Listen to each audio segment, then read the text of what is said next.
35শে জুলাই, যেটাকে আমরা 4ঠা আগস্ট বলছি, অনেক বিভীষিকাময় ছিল।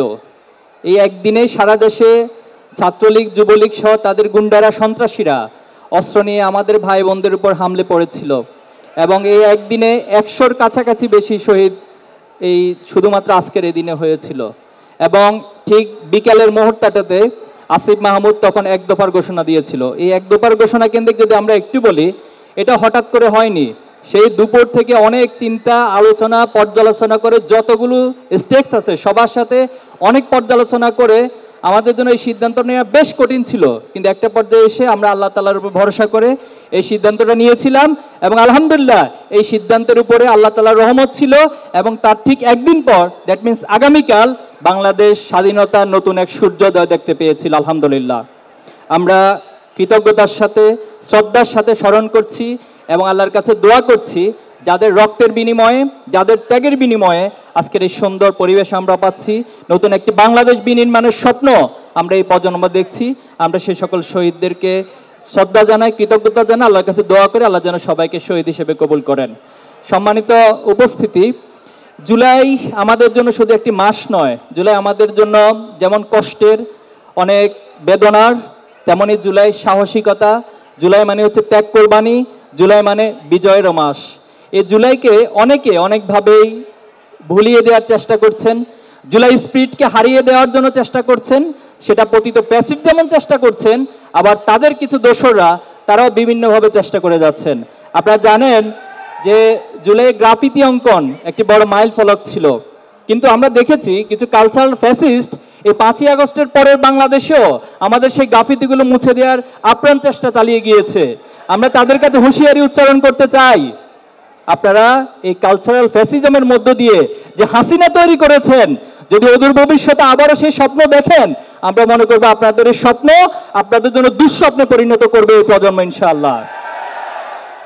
আমরা আল্লাহ তাআলার উপর আস্থা রাখছি, আমরা বিশ্বাস করছি যে যে সুযোগ আমরা পেয়েছি, এই প্রজন্ম তারা যতটা সচেতন, তারা যত বেশি জুলাইকে ধারণ করে।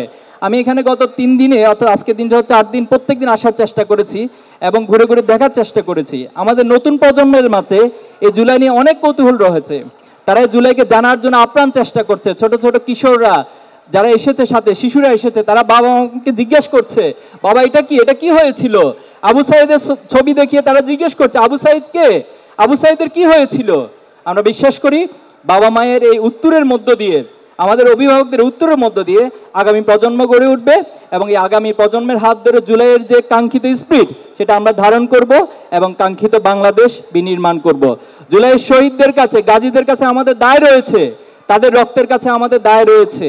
হয়তোবা সেদিন আপনি আমরাও শহীদ হয়ে যেতে পারতাম, আমাদেরকে হয়তো আল্লাহ তাআলা দুনিয়া থেকে নিয়ে যেতে পারতেন, কিন্তু আমরা আমাদের যে ভাইদেরকে হারিয়েছি, বোনদেরকে হারিয়েছি, আমাদের যে সহপাঠীদেরকে হারিয়েছি, আমরা তাদের রক্তের দায় থেকে বলছি, আমরা শপথ নিচ্ছি এই জুলাইয়ের স্পিরিটকে, জুলাইয়ের প্রেরণাকে আমরা বাংলাদেশ থেকে হারিয়ে যেতে দিব না ইনশাআল্লাহ।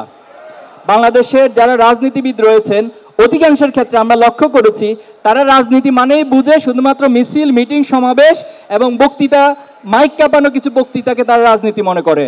কিন্তু সাংস্কৃতিক বিপ্লব যে একটা রাজনৈতিক বিজয়ের স্থায়িত্ব দিতে পারে, এটা আমাদের দেশের অধিকাংশ রাজনীতিবিদরা বুঝতে চায় না।